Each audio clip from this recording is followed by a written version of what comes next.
Last but not the least, by any means, Sana Mir, um, Pakistan's former cricket captain, one of the most celebrated cricketers across the world, and who led the Pakistan team for 2 gold medals in Asian Games in 2010 and 2014, and I believe 2010's Asian Games medal. Sana will definitely talk about it, how important that particular victory was for the Pakistan women's cricket team. She reached the top of ODI bowling rankings in 2018, an outspoken advocate for women's rights. Sana Mir is obviously, a great asset to the game of cricket itself in Pakistan and beyond. Sana, I will pass on the microphone to you now. Thank you for waiting this long. Thank you so much, Payushi, and everyone else for having me here. And it's been truly inspirational listening to extraordinary women here. And it's a pleasure for me to be part of this this dialogue. I know it's a bit late, so I'll try to keep it as short as possible. I started my cricket on the streets of Pakistan. And from there, I was able to play on one of the best, most of the best grounds around the globe. So I feel I'm really blessed that way. I saw the transition of women's cricket from totally amateur sport into a sport that's now becoming very powerful globally. I would still say that in Pakistan, it's still a semi-professional sport. I say that because I still feel the contracts, the sponsorships, the departmental cricket, all those facilities are still not in place for women to just play sport and support a family. As we talk about the issues of our region, then there are some things in our culture that that are also helpful, like we still live with our families, most of the girls. So that's why these contracts are still enough for us to play cricket. But otherwise, if we want to have our own homes and run our own houses, I still think it's still not possible. So I would still say it's an amateur, semi-professional sport in Pakistan, but it's progressing. It's becoming better in some ways. The pace is a bit slower than I would like, but yeah. And as far as challenges are concerned, I think talking about listening to all of you, this theme is the same. Budgets are the issue, finances are the issue. And in many cases, the finances are there and we are told that they are not there. So one thing is that you have to really explore, make sure that you use all the tools and all the channels to actually talk about those budgets and finances. That's my own experience, that they are there, but they are not being spent on women's sport. So women are basically being set to fail, while men, there's so much input of facilities, money, contracts, everything. It's given to them and then results are asked. But in our cases, it's totally opposite. You have to give result to have some kind of funding for you.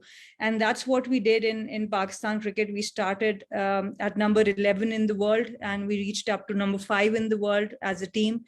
And when we started off, every series was like, if you don't win this or if you don't perform well, whatever facilities you are being given will be taken away. And for the first 6 years, we played for $3 a day that we only played for. So I mean, it would just be 20 to 30 days in a year we would play, and that's what we used to get. So it was all for passion, all for the love of the country, love of the sport that we were there for.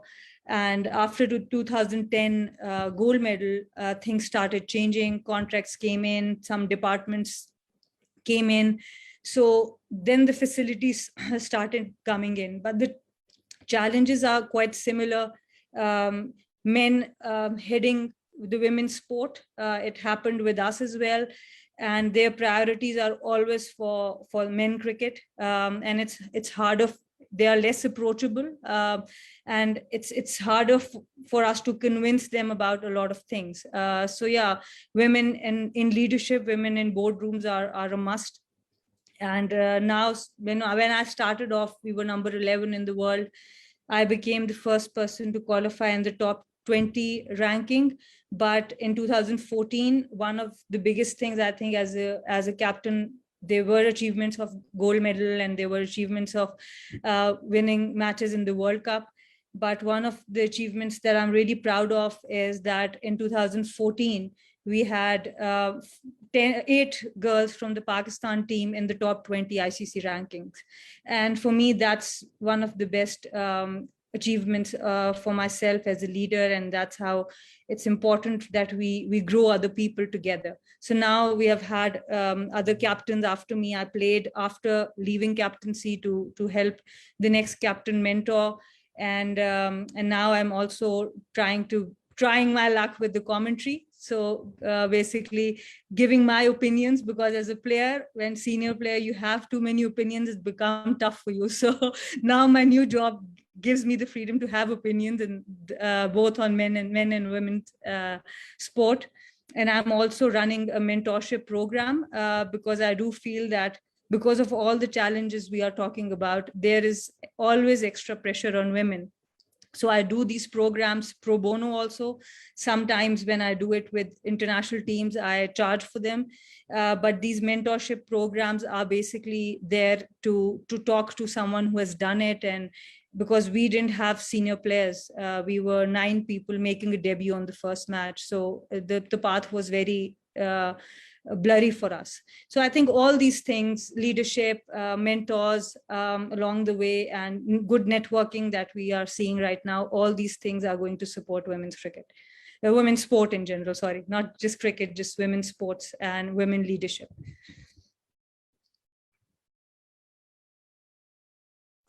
Thank you, Sana. I think you spoke like a true leader when you highlighted the fact that there were 8 women in top 20 ranking. Not talking necessarily about your own achievements, but talking about a collective of women from the Pakistan team shows the kind of leader that you were, and why the Pakistan women's team did so well under you during that time.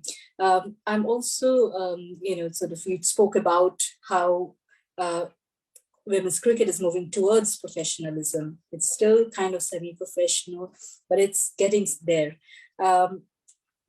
Since we are at the end of it, and Natasha will soon join me, and I would want all the speakers who are still there to join us.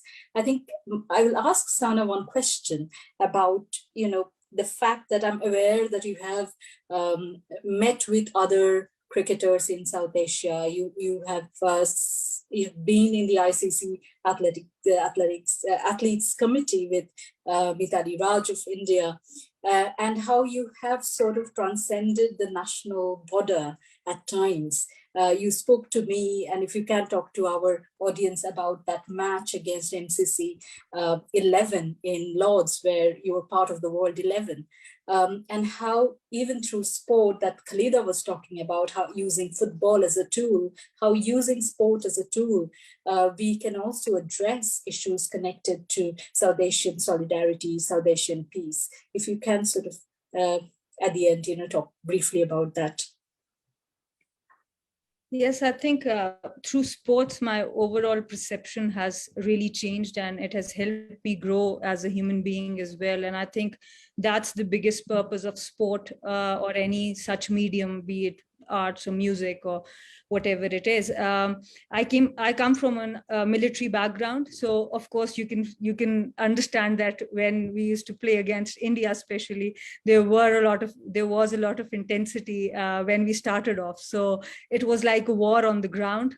Every time we would take the field, the intensity was always a bit higher. But through sports, traveling around the world, interacting with all these people, it has been amazing. I remember I was representing Pakistan in World 11 in Lords in MCC. And I had the privilege of having Mithali Raj and Goswami from India and Shashikala from Sri Lanka. So we were all sharing the dressing room for the very first time. We had been on opposite ends throughout our careers, fighting for our countries, but this time we were fighting for one team, playing for one team. And I remember there was a funny incident that I forgot to tell you, but I'll just share here. So when we were given trousers, especially in women's cricket, sometimes it happens that the sizes are of men's sports sometimes or bigger. So I remember one girl from Sri Lanka and one girl from India helping me fit my trousers better, cutting them and holding them before we went into the match. And then especially when we took on the field, I was bowling and Mithali was on mid-off and she was cheering me on. Well bowled, and yes, another dot ball there, another dot ball there. And when she was batting, I was cheering her on from the dressing room. So those kinds of things, and then you get to share rooms and dressing rooms with these people, and you just realize how similar we are and how so many things we have in common. Romana is here from Bangladesh. She's a very good friend of mine. And all these people, we have played together. So you transcend boundaries. And that's what I think the real purpose of sports and even these forums are, that you connect people and you bring them together. Thank you, Sana. Thank you.